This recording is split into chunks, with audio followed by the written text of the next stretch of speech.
Welcome to TRS Clips, where you'll find happiness through your own curiosity. This is a great point to segue into this aging parents conversation. I see a lot of... I don't know why I'm getting goosebumps. Anyway, I see a lot of guys my age and girls struggling with having aging parents because we're seeing it for the first time. Little things like... You know exactly what I'm saying because... Of course. No one in the education system ever thought that it's important to teach kids how to deal with aging parents. Absolutely. Very good point. Very, very good point. Also, education now is lifelong.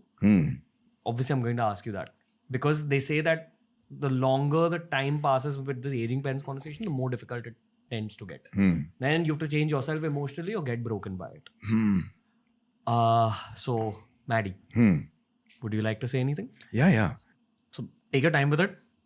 I'm actually not asking you this as a podcaster, quite obviously, because at this point we're not podcasting. We're just talking.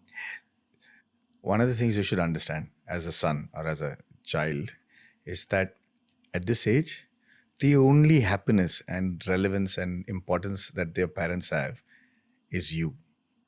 Their whole happiness depends on what you're doing, and their health is directly related to their happiness, which is directly related to their offsprings. They have nothing else to look forward to. When they're 75, 80, they'll realize, YouTube mein they'll say something, they'll send you a link, ki beta ye hai, aur ye dekha humne, acha laga. Or, they're answering questions on behalf of you because you're a celebrity to other relatives. Or if you're not a celebrity also, no, their whole life revolves around whatever you're doing. That's the only identity they have, right? So, I find that most of the parents' health deteriorate because they're mentally not in a happy state. Maybe the children are not with them. Maybe they're trying their best to maintain their dignity and independence because they don't want to be dependent on somebody and stuff like that. But parents' health is going to be a large part of anybody who's my or your age. One of the things that I think today's parents fear the most because of the era that they were in is being dependent on somebody. They don't want, my father was very clear, my grandfather. My grandfather said, I don't want to come and live with you. I love you. Both my parents loved each other. He says, हम बगल घर में रहेंगे, पर हमारी रसोई अलग रहेगी. I don't want the kitchens to match because that's where the problem happens. I said, Arey wah. My dad is the same thing. We love him, adore him. He didn't want to stay with me till he had no choice because health didn't permit him. But he took care of his father the same way. They stayed really close by, but they never made sure that, they shared the same kitchen till grandfather couldn't take himself. So this non-compatibility between family members actually drives their health into a bigger pit. So the idea is that I believe, I haven't seen God or the Almighty, tangibly, so we don't know. But if there is any blessing in my life that is really, really strong and I feel it, it is the blessing of the elders. And I feel that they bless without any agenda. So I take extra effort to make sure that all the seniors and elders that I know of, I'm as affectionate and respectable to them, even if they're not related to me or I know them. I have the greatest amount of respect and compassion for the seniors in the society. And I don't know why that is the reason, but I do that. And I find that their blessings is the strongest for me. So as far as parents and their health is concerned, that is my first priority. So my mom keeps saying, I don't know what I've done in my life, but the moment I have a health problem, even before I have a health problem, you call and you know that I'm going to have this issue and you're there. And I think that's a blessing that I have. How do you deal with it as a guy, as a man? So the false bravado of being a man and saying everything is fine and then go into the corner and crying when I know that my dad has dementia, for instance. And, it's a very tough disorder to handle. So you put up a brave front in front of your parents, but it's heartbreaking, man. It's so difficult to handle. But, you soldier on. I wonder why these stimuli visit the process of life. I know. So sometimes you do question, you keep saying, I thought my dad was the nicest guy. Karma is not playing fair with him, But there has to be a reason. So you don't question it. You just move along with it. Stimuli both for him and then the people around him. Yeah. Well, for him, he's beyond the realm now. So he's a child. He doesn't realize anything. So you just, I have the comfort of knowing that I have my dad with me, but even he doesn't realize it anymore. There's no coaching that you go through, even as a responsible man who's supposed to take care of the parents. I see that's a very integral part of our Indian culture, brother. From the beginning, the way your parents get treated by you is the way they got treated by their parents. Is the way they treated their parents. It's an intrinsic part of our growing up. It's not a class. It's almost imbibed as a culture, as a family. Taking care of your parents is a job, right? It's not the same thing in the Western culture. You have to move out when you're 17. You spend your holidays. We'll meet for Christmas, New Year, and Easter. Is the general practice. They don't want to stay with seldom stay with their offsprings at an older age. It's a very Asian culture. I had this one distant relative, like sort of like a grand uncle, like my granddad's like cousin, one of his cousins. And I would observe his life with his kids, and I think his kids were actually good kids, like to him. But he would really enjoy the movie Bagban. And I would question, why is he enjoying this? Because this is not his life, in my eyes at least. Yeah. And I was close enough to that family to observe it also. Okay, I felt like they had a very positive relationship. And I kept this question very alive in my head as the years passed, in terms of why did he enjoy Bagban? And for context, Bagban is about older people who are not liking how their children are treating them. And a lot of people might will relate to that older generation really enjoying Bagban, despite in many cases, in our eyes, they probably had a great relationship. In their eyes, something was lacking.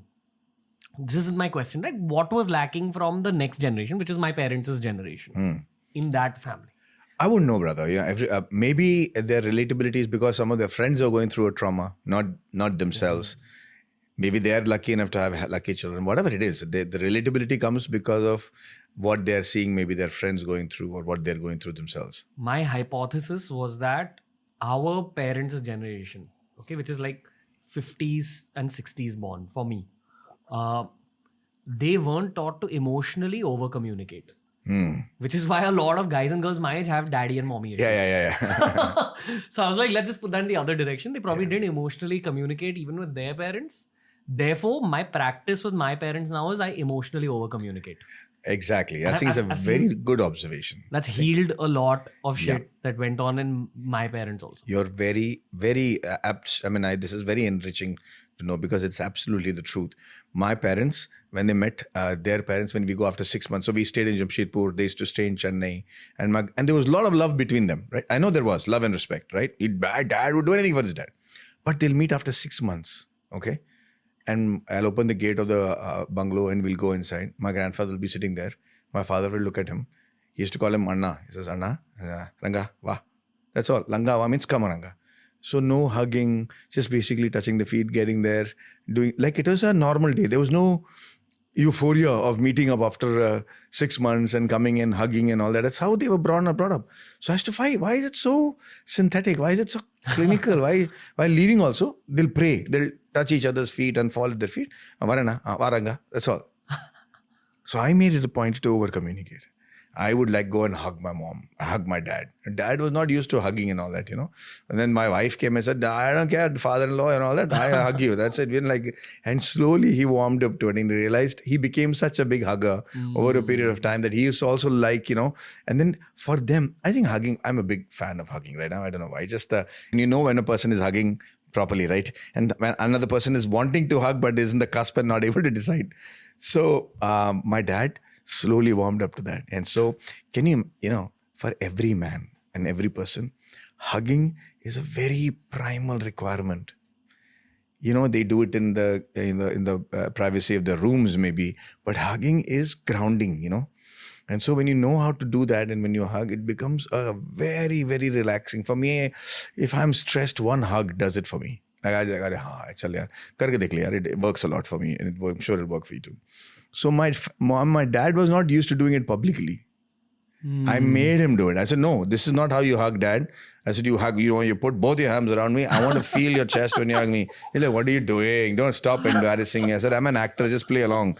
And finally, he became a proper, full-fledged hugger. And the reason I'm saying is when parents become your parent and you become an adolescent, they stop hugging you because that's the norm, right? and they can't hug anybody else publicly till you have a child. And that's the bond between a grandson and a grandchild, or grandchild and a grandparent, because it's the only next close thing to blood that they can hug. Oof. Right? That's painfully poetic. It's true though. A parent doesn't hug anybody else till they have that grandchild. And that's why they want you to have that grandchild.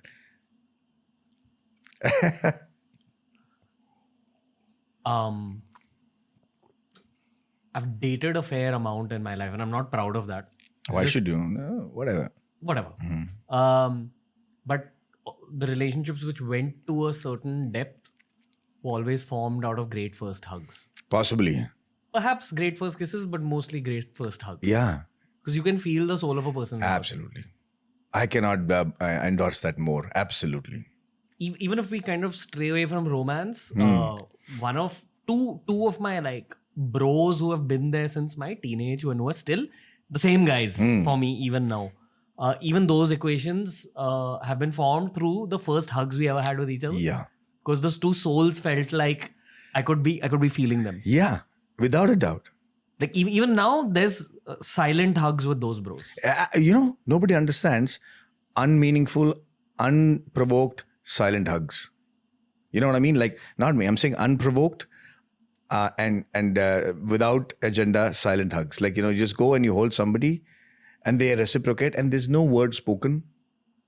Dude, it's just a body grounding. People, I wish they understand the importance of that. I think sometimes people who are like really aggressive and upset and have a point, and I just want hey, hang on. Just not say anything. Let me come and hug you for a second. Yeah. I just want to do that. I mean, I want to do that to political leaders if I can. Yeah. Just take it easy, man. Thand rakh away. Hey, if you enjoyed today's clip, make sure you check out all the other clips we've uploaded on this channel. You'll find a clip related to almost every single topic as long as you're willing to search for it.